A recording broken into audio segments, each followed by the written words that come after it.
আসসালামু আলাইকুম সবাইকে শুভ দুপুর। আজকে রান্না করছি উত্তরবঙ্গের বিখ্যাত ডিমের আলু ঘাটি।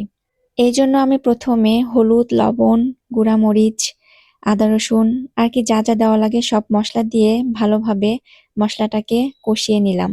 আগে থেকে আলু সিদ্ধ করে রেখেছিলাম, সেই সেদ্ধ আলুটা কষানো মশলার ভেতরে ঢেলে দিলাম। এইদিকে ছোট ছোট কয়েকটা কোয়েল পাখির ডিম আর ২টা বড় ডিম সিদ্ধ করে সেটাকে হলুদের ভেতরে তেল দিয়ে একটু ভালোভাবে ভেজে নিলাম। আর এখন সেই ভাজা ডিমগুলো আলু ঘাটির ভেতরে ঢেলে দিলাম। রান্না-বান্না শেষ করে মেয়েকে রেডি করে দিচ্ছি, একটু বাহিরে ঘুরতে যাব। সে অনেক বায়না করছে। তার নাকি বাসায় থাকতে আর মোটেও ভালো লাগছে না। এজন্য আমার রাইফা মামুনিকে রেডি করে দিলাম, একটু বাহিরে ওকে ঘুরতে নিয়ে যাব। আসলে বাচ্চাদেরকে একঘেয়েমি বাসায় রাখতে নেই। বাহিরে মাঝে মাঝে একটু ওদের বিনোদনের জন্য ঘুরতে নিয়ে যাওয়া দরকার।